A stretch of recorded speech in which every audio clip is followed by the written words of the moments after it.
Беспроводные игровые наушники от популярной компании, которую знают все. Они имеют стабильную связь, низкую задержку, гибридное активное шумоподавление с 3 режимами работы, режим прозрачности, хорошее время автономной работы, беспроводную зарядку бокса, удобное сенсорное управление и водостойкость класса IPX4, что позволяет заниматься спортом, не боясь навредить наушникам. И, разумеется, все это обещает нам реклама. Как на самом деле дела обстоят с азусовскими игровыми ушами, я сейчас вам расскажу. Всем привет, вы на канале Польза.нет, меня зовут Саня, и здесь только быстрые обзоры и долгие стримы, и сегодня, вопреки всему, несмотря ни на что, мы с вами будем обозревать супер-мега игровые наушники. Стоят ли они своих денег, по моему мнению? Спойлер, разумеется, нет. Почему? Ну, дорогие они, хотя сейчас на пониженном курсе кому-то могут показаться даже не очень. Опять же, дорогие не всем. Если вы покупаете Asus ROG смартфоны, либо те же Black Shark, и не гонитесь за какими-нибудь Nubia, то по большому счету вам нужны соответствующие игровые наушники. И мне кажется, что все-таки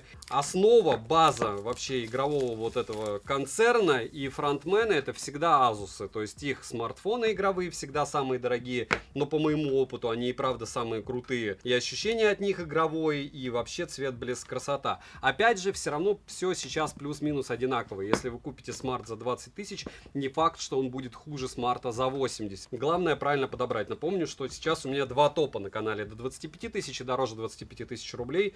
Посмотрите по смартфонам, по моему мнению. По упаковке: цвет, блеск, красота, 10-миллиметровые драйвера внутри обещают. Все безопасно упаковано. Пластик близок к топовому, но он чуть-чуть скользкий, хотя и матовый. Плюсом в карму. Но дна прорезиненного нет. О, только ради этого стоит заплатить, правда? Ну, классно. Нет, вот сделано классно. Никто и не сомневался, правда, но это первые мои роговские такие дорогие наушники. И ощущение такое, что не зря я их приобретал. Они найдут меня как порадовать. Уже находят, но габариты, конечно, однозначно не для женских ушей. Опять же, субъективно, не сексизм. Тут чисто физиологически напоминаю, что мужчина крупнее в среднем, чем представительница прекрасного пола. Так, у нас есть кабель для зарядки USB Type-C, USB-A с надписью ROG, тоже плюс карму, и тонна документации, которую вы, скорее всего, не откроете, но я открою. Почему? Потому что здесь есть много важных моментов. Момент первый. Мы видим, что есть программка и QR-код для нее. Момент второй. Здесь у нас указано, каким образом все это дело подключать, как надевать амбушюры, тапы, которые вполне возможно в программе можно будет переназначить, но есть активное шумоподавление. Я не вижу здесь изменения громкости, вполне возможно его можно будет как-то заменить, какие-то функции на него. И индикатор зарядки, собственно, на боксе. Сейчас я все это дело взвешу. 50,9 грамма бокс с наушниками. Наушники сами довольно адекватно весят, по 4,5 грамма. И бокс 41 грамм. В ушах, кстати, удобно. Хотя у меня ощущение, что мне нужны амбушюры побольше.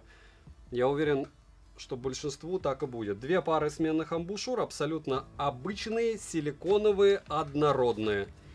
И гарантийных талонов море. Смотрим.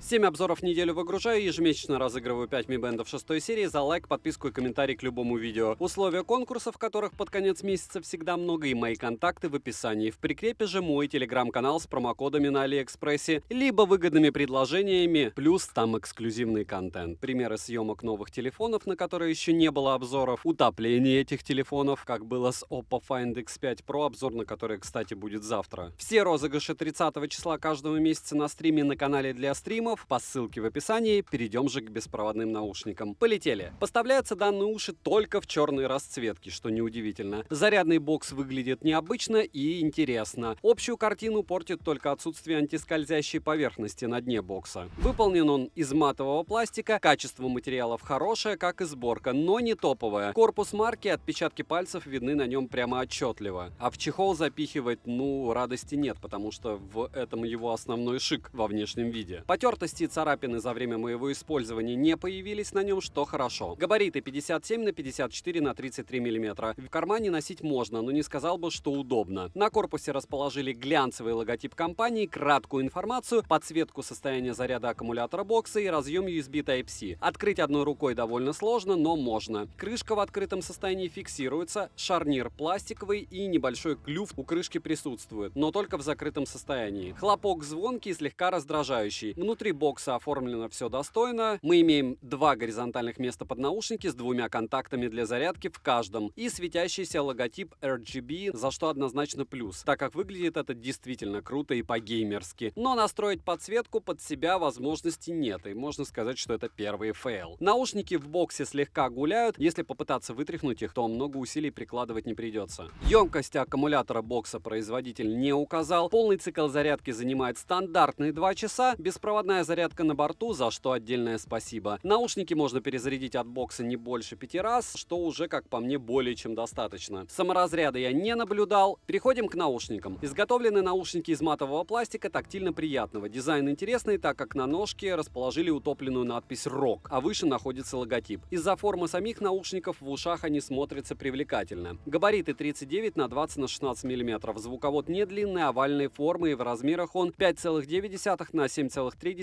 на 2,8 мм. Звуковод имеет выступ для удержания амбушюра, металлическую сеточку. Посадка в ухе плотная и, как по мне, основная их часть большеватая. Из-за этого после длительного прослушивания музыки появляется легкий дискомфорт, лично у меня. При занятии спортом они не вылетают, в целом эргономика неплохая, однозначно у кого-то они сядут куда комфортнее. На корпусе также расположили два контакта для зарядки, маркировки left и right, микрофоны, двухцветные LED-индикаторы, которые во время прослушивания музыки не мигают, и сенсорную панель. Из тапов на борту плей-пауза, переключение треков, вызов голосового ассистента, ответ-сброс вызова, переключение между режимами шумоподавления и выключение-включение игрового режима. Одиночное касание на борту, ложных срабатываний у меня лично не было. На тапы наушники откликаются очень даже хорошо. Переназначить тапы, к нашему сожалению, возможности нет. Озвучивание в наушниках на английском языке женским голосом. Изначально оно мне показалось очень хорошим, но как только я услышал, как озвучивается команда включения игрового режима, восторг однозначно пропал. Летим дальше. Оснащены наушники 10-мм динамиками Asus Essence с неодимовыми магнитами. Сопротивление стандартное 32 Ома, частотный диапазон также стандартный от 20 Гц до 20 кГц. Частотный диапазон микрофона от 100 Гц до 10 тысяч Гц. Чувствительность микрофона 38 дБ, гибридное активное шумоподавление на борту с двумя режимами. Работает оно корректно и в домашних условиях ANC отрабатывает отлично. На улице в шумных местах, как по мне, справляется он значительно хуже. Но, разумеется, шум машин, электричек и так далее не глушат. Режим прозрачность также завезли и показал он себя хорошо. Разговаривать с собеседником, не снимая наушники, можно без проблем. Вдобавок, режим прозрачности не раздражающий. Заряд наушников в шторке отображается, по одному они работают и переподключение бесшовное. Автоматически подключаются после открытия крышки бокса. Также наушники поддерживают Google Fast Pair, и на Android смартфонах, разумеется, есть анимация при первичном подключении. Во всяком случае, у меня это дело работает исправно. Но анимации при подключении наушников к смартфону от производителя нет. Мультипоинта нет, как и сенсоров приближения. Емкость аккумулятора одного наушника 40 мАч.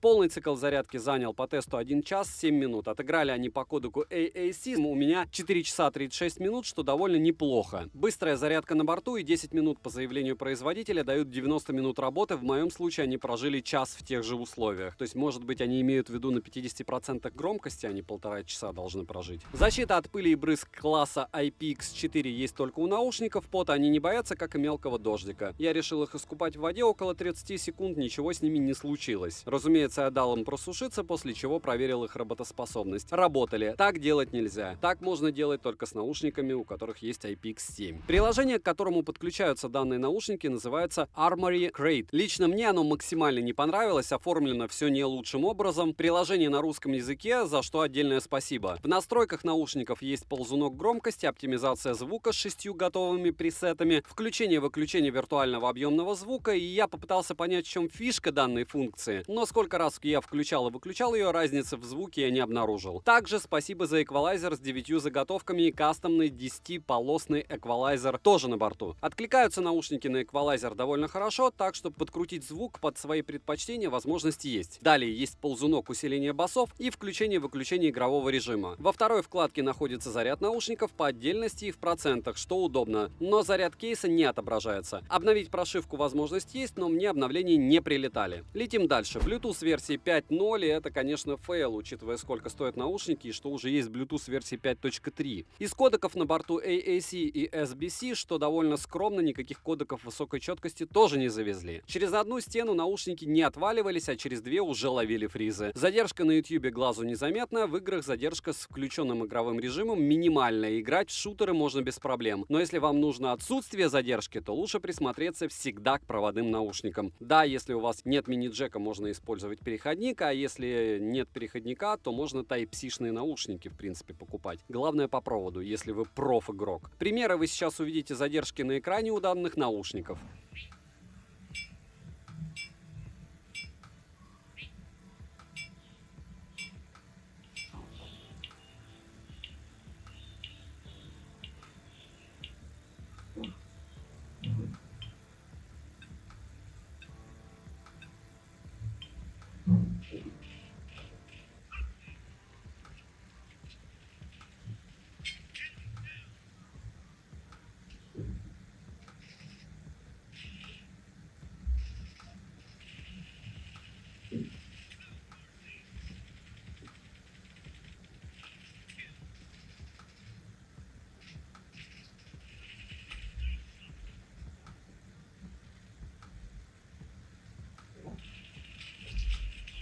Микрофоны узконаправленные, окружающие шумы глушат неплохо. Перегруз есть, но незначительный. Мне работа данных микрофонов понравилась. Примеры вы сейчас услышите. Пример работы микрофонов беспроводных наушников ROG Cetra True Wireless в помещении, притом здесь я записываю вход, и вы можете прекрасно сравнить его с шуровским микрофоном. Единственная разница, я сейчас включил вентилятор, то есть, возможно, вы будете слышать вентилятор, но не факт. В целом, наушники, как вы видите, сидят неплохо. У меня ощущение, что необходимо чуть-чуть больше амбушюры. По поводу того, как изменится звук микрофонов, еще что-то, вы сможете узнать только если купите после новых прошивок. Вот сейчас в стоке я купил, я использую, вы слышите. Мне не нравится, как здесь Type-C-шник сделан в боксе. Не за эти деньги. Но я думаю, вы уже видели. Смотрим. Пример микрофонов на улице. Наших любимых рогов. И что я могу сказать? Оповещение с нормальным английским языком. Ветер довольно сильный, мимо меня проезжают машины. И довольно стандартно. Вот так, если вы будете стараться говорить громко и четко, вас будут слышать собеседник, если вы будете разговаривать через эти наушники, используя их как гарнитуру. Интересные, со своими недостатками. Как всегда, овер много стоит. И я, наверное, даже в конце не буду не рекомендовать, либо не советовать, потому что это всегда дорого. Asus ROG это всегда дорого. К слову, у меня есть их ноутбук. Повторяюсь, что он у меня 2 раза горел, оба раза мне его меняли по гарантии. И сейчас он все еще работает. Наверное, уже год 7-й. Смотрим.